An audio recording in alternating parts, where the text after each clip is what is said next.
that Prabhupada, he said, Prabhupada spoke about becoming Acharya.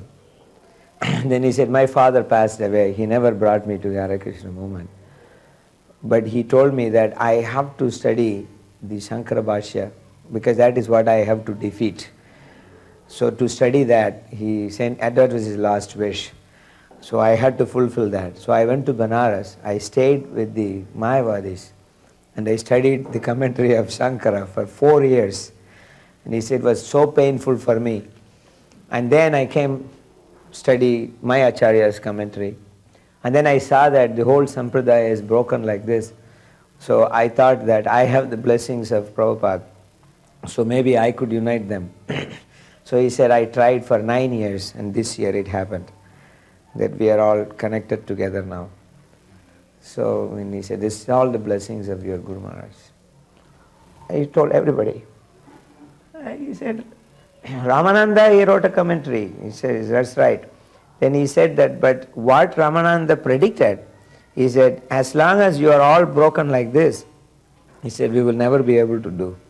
Then he said, we don't have to do because it's already been done. These people have done, we just have to join them, and then we go and preach with them. And he was preaching to them using us as the catalyst there. He said, look at this movement they are spreading around the world. And it was great to hear from him. The other program that we had was really different in tone. I had made friends with one of the professors at Berkeley. He was in the religious studies department, a fellow named Mark Juergensmeyer, who now is at Santa Barbara. Actually, I've seen him interviewed on CNN a few times about Islam and so forth. He's become a noted religious scholar. At that time, he was a younger professor, but he became quite friendly, and we had some discussions. I said, well, Prabhupada is, asked him to come up, and what do you think about having a program with some of the faculty? And he was very agreeable to that. He was, enthusiastic to do it. And one of the people he invited was Dr. Stahl, who there had been that brochure of exchanges, remember, between Prabhupada and Dr. Stahl discussing the Vedas and kind of the meaning of the Vedas. It was a scholarly exchange. And Dr. Stahl had a little different view than Prabhupada.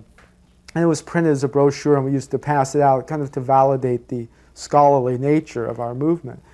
And so Dr. Stahl was a bit of a well-known quantity in our movement. So yeah, that was good. He was coming. So we prepared a room, and there was going to be, and it ended up, there was about 40 or 50. Most of the faculty brought their wives. So there's 20, 25 faculty and their wives. So it was quite a big turnout for that kind of a group. But they were very interested to meet Prabhupada. And of course, it created a little buzz because of the background, the history, and so forth. So we set up a room, and we had, there was a table, so we brought a Vyasasan and put it on top of the table, which I think to them, when they came in, seemed a little pretentious. Here's this colorful, big chair with peacocks on it, that, the base of it is about head height for them, And Americans were all very egalitarian. Everyone puts their pants on one leg at a time and so forth. So I could sense there was a little, not really, scorn, but a little bit of maybe a little questioning, of the appropriateness of it, perhaps. I sensed that a little bit. I hadn't thought about it before. So anyhow, that's there. And we had a few seats on the side. Pradyumna and Swarup Damodar and myself were there. I don't know if there were any others or not. But Prabhupada arrived, and I'd been there kind of fixing things, and then Prabhupada arrived, and everyone was seated by then. It was due to start at, say, 7, and then, so I went out to see if Prabhupada was there, and they were on time, so we started walking up, and I remember it was Berkeley has a lot of older kind of wooden buildings, and as we walk up, I was like, well, Prabhupada, it's kind of an old building, but, and he's like, we don't care, old or new, the building doesn't matter, right, So we walked up, and the entrance to the room was such that you entered from the back, or so to speak, to the backs of the people. They were facing the other way, and the entrance was the back. So as we opened the door, and Prabhupada walked in, I held the door, and he walked in, but I could see everyone's expressions. They turned around. And the minute they saw him, like I said, there was kind of a little bit of an edge, very subtle to the atmosphere. The minute they turned around and saw Prabhupada, he was, in his saffron, and he was smiling, and just such a transcendent figure. You could just see everyone melted right from the get-go. It was like, all their senses of any pretension or pomposity or anything was eliminated. And they just felt, well, here's a real saint. They could sense it.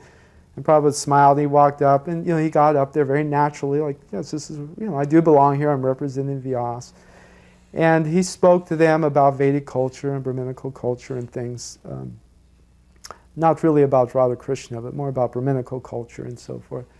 And I remember after the talk, as I said, the three of us were kind of sitting to the side here. And so one of the professors asked, he said, you're interested in making people Brahmins and bringing this to the West, that we need Brahmins. He said, what about your followers here? Are they Brahmins? I was thinking, I was wondering what's Prabhupada going to say, because really we're not, And, but Prabhupada handled it so adeptly. He said, they are trying to become Brahmins. But, his tone was such, it wasn't like they're just struggling vainly, but really,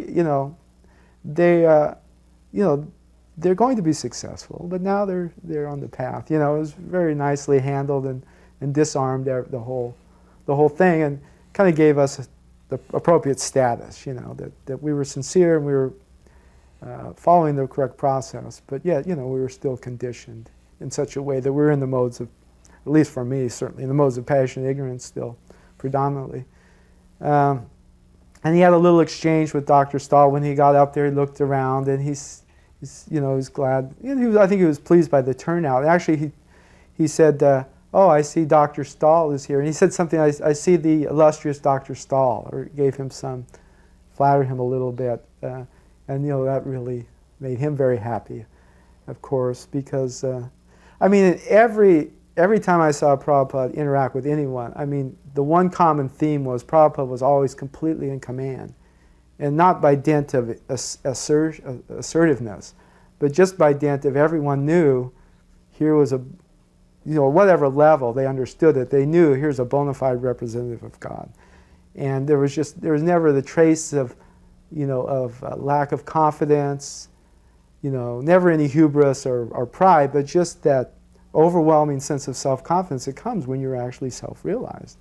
And, everyone there sensed that as well. So, he was, they were very flattered that he would acknowledge their scholarship and so forth. And then I remember we left the meeting, and Prabhupada said to me, he said, this was a very important meeting, to meet with these scholars like this, to establish the credibility of our movement. So that was nice, because it did go very, very well. And even one person came up to me, I don't know, it wasn't Stahl or Juergensmeyer, but one came up after, and he said, I was a little skeptical in the beginning. It kind of confirmed my take on things. He said, I was a little skeptical in the beginning. He says, but once when I heard him speak, he goes, I thought, well, maybe this will be some kind of elderly Bengali Brahmin who's, a little bit caste conscious. He goes, after I heard him speak, I really understood this person is something very special. So that really kind of confirmed what I had perceived happening there in that room.